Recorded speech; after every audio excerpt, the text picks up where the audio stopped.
Para los niños, era un payaso que llevaba alegría. Para los vecinos, un empresario ejemplar. Para sus víctimas, la peor pesadilla que jamás imaginaron. Este es el verdadero rostro de John Wayne Gacy. Hoy vamos a adentrarnos en la mente de John Wayne Gacy, un hombre que bajo el maquillaje de un payaso escondía un mundo de secretos. Durante los años 70, se convirtió en uno de los criminales más temidos de Estados Unidos, no por aparecer en los periódicos, sino por lo que hacía, cuando nadie lo veía. En este análisis, descubriremos cómo un ciudadano modelo pudo construir una doble vida tan perfecta que engañó a todos, y cómo su historia nos revela hasta dónde puede llegar la oscuridad humana sin ser detectada. Chicago, Illinois, década de 1970. La ciudad estaba cambiando, la economía crecía, las comunidades se unían, había optimismo en el aire. En medio de ese ambiente, vivía John Wayne Gacy, un hombre de mediana edad, dueño de una empresa de construcción, activo en actividades comunitarias, organizador de fiestas para sus vecinos. Era miembro de la Junior Chamber of Commerce, un grupo cívico respetado. A ojos de todos, Gacy era confiable. Pero su papel más famoso, y el más engañoso, era el de Pogo el payaso. Con un traje colorido, una gran sonrisa pintada, y globos en las manos, visitaba hospitales infantiles, animaba fiestas, hacía reír a los niños. Nadie imaginaba que bajo esa máscara había un hombre capaz de los actos más terribles. John Wayne Gacy nació el 17 de marzo de 1942 en Chicago. Su familia era de clase trabajadora. Su padre, un veterano de guerra, estricto, duro, a veces violento. Su madre, protectora y cariñosa, pero su voz no pesaba tanto como la del padre. Desde pequeño, Gacy buscó la aprobación paterna, aprobación que, según él, nunca recibió. Esa necesidad se quedó con él para siempre. A eso se sumó una infancia con problemas de salud y periodos de aislamiento. En la escuela, Gacy era un estudiante promedio. No destacaba en deportes ni en lo académico, pero sí buscaba espacios para ser aceptado. Clubes, actividades extracurriculares, eventos comunitarios. Era sociable, carismático y muy consciente de su imagen pública. En sus 20s, Gacy se mudó a Iowa. Consiguió trabajo en una cadena de restaurantes. Se casó y empezó a construir la imagen de empresario responsable. Pero en esa etapa apareció la primera señal clara de su verdadera naturaleza. Fue acusado de abuso a un menor. En 1968 fue condenado y enviado a prisión. Cumplió 18 meses y salió por buena conducta. Su esposa lo dejó. Él regresó a Chicago y allí empezó de nuevo. Al menos eso era lo que todos creían. De vuelta en Illinois, Gacy abrió su propia empresa de construcción. Contrataba principalmente a adolescentes y jóvenes. Era una estrategia calculada, jóvenes necesitados de trabajo, fáciles de influenciar. En paralelo, nació su alter ego, Pogo el payaso. Con su traje y maquillaje, visitaba hospitales y desfiles. Decía que, como payaso, podía hacer cosas que un hombre común no podía permitirse. Una frase que, con el tiempo, tomaría un significado escalofriante. Pero, ¿por qué alguien con una vida estable arriesgaría todo para vivir una doble vida tan peligrosa? ¿Era el payaso solo un disfraz, o un reflejo de su verdadera naturaleza, que llevaba a Gacy a buscar control sobre jóvenes vulnerables? ¿Hasta qué punto su necesidad de aceptación se mezclaba con impulsos oscuros? ¿Y cómo pudo mantener esta fachada durante años sin levantar sospechas? De día, John Wayne Gacy era empresario. De noche, se convertía en algo más, un depredador que cazaba en las sombras en busca de víctimas jóvenes. Su negocio de construcción le daba acceso a adolescentes necesitados de empleo. Muchos eran reclutados con la promesa de trabajo rápido y dinero fácil. Otros simplemente aceptaban una invitación a su casa. Gacy usaba siempre la misma fórmula. Mostraba confianza, era amable. Les ofrecía alcohol, drogas o un lugar para pasar el rato, y poco a poco los llevaba a su terreno. Gacy tenía un juego favorito. Les decía a los jóvenes que conocía trucos de magia. Sacaba unas esposas y les proponía un desafío. ¿Quieres ver cómo me escapo, incluso con las manos atadas? Él se esposaba, mostraba cómo podía liberarse fácilmente. Luego, convencía a la víctima de intentarlo. Pero cuando las esposas cerraban, no había escapatoria. Era su trampa perfecta, un acto de ilusionismo cruel que marcaba el inicio del horror. La casa de Gacy, en el 823 de la calle West Somerdale, en un suburbio de Chicago, escondía más secretos de los que cualquiera podría imaginar. Su sótano se convirtió en el escenario de crímenes terribles. Allí, bajo la superficie de un vecindario tranquilo, construyó un cementerio clandestino. Mientras sus vecinos lo invitaban a barbacoas, mientras él organizaba fiestas en el jardín, bajo los cimientos de su hogar, la tragedia se acumulaba. En el suelo de ese sótano, Gacy enterró a muchas de sus víctimas.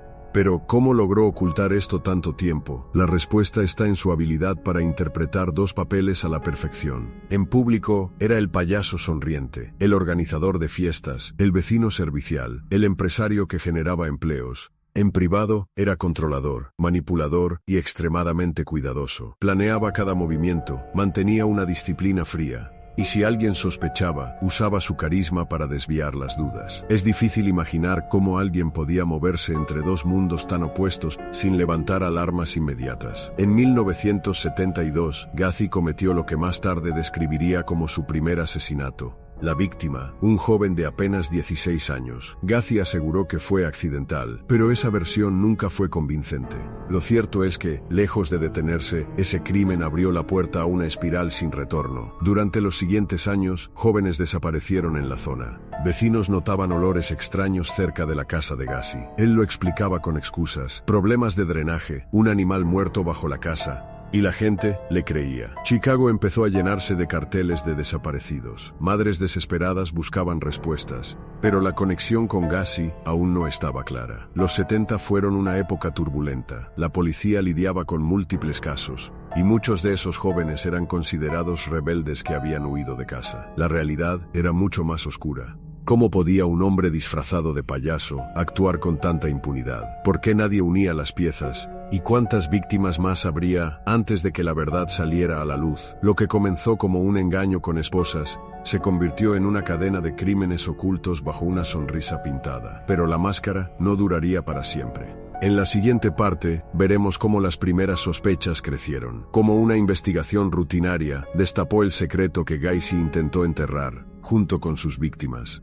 Las sombras que había tejido John Wayne Gacy durante años estaban a punto de resquebrajarse. La investigación policial, iniciada casi como un simple caso de desaparición, se transformaría en uno de los giros más escalofriantes en la historia criminal de Estados Unidos.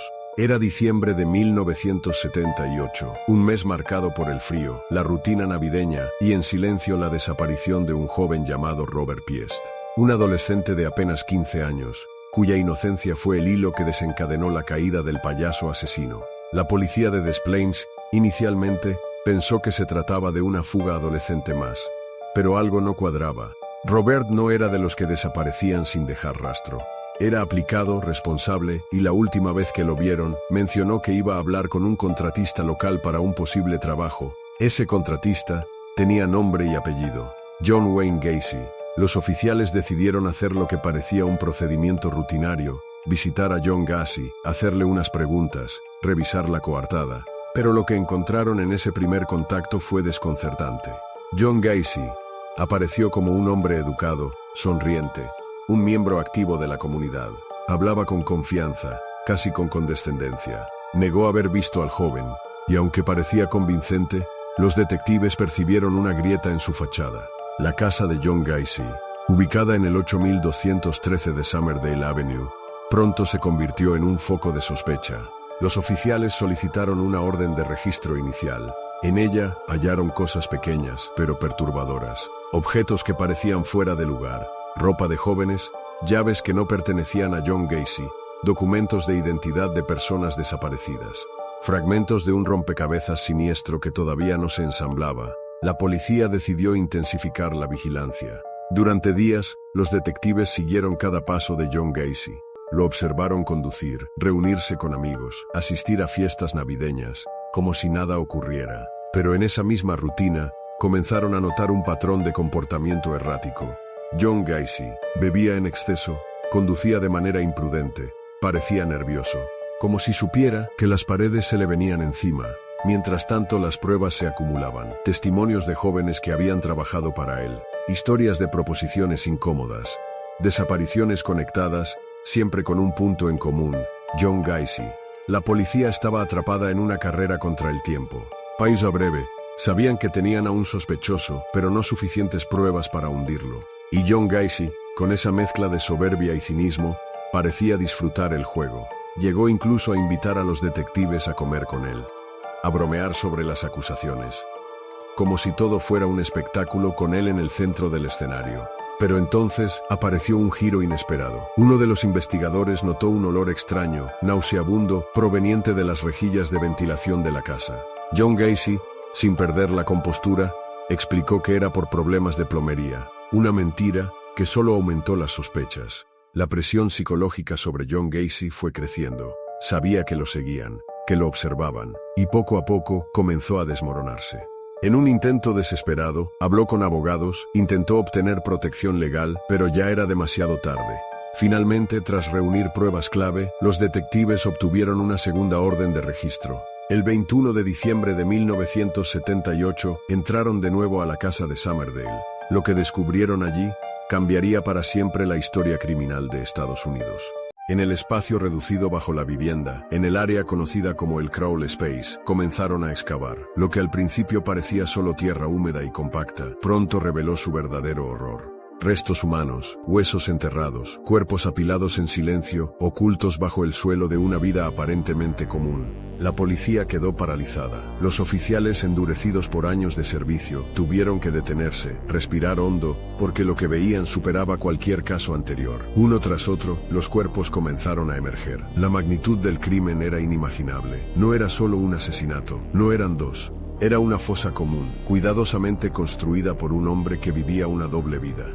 La noticia corrió como pólvora. Los medios llegaron en masa. La comunidad, que había visto a John Gacy como un hombre ejemplar, un vecino respetado, quedó atónita. ¿Cómo era posible que el mismo hombre que hacía reír a los niños disfrazado de payaso fuera, al mismo tiempo, un asesino serial con decenas de víctimas? Los días siguientes fueron un infierno logístico y emocional para los investigadores. El olor era insoportable, los restos estaban en diferentes estados de descomposición. Cada excavación revelaba una nueva víctima, cada identificación era una puñalada más para las familias que habían esperado respuestas durante años. Y en el centro de todo estaba John Gacy, finalmente arrestado, finalmente acorralado. En los interrogatorios comenzó a hablar, a veces con arrogancia, a veces con una frialdad escalofriante.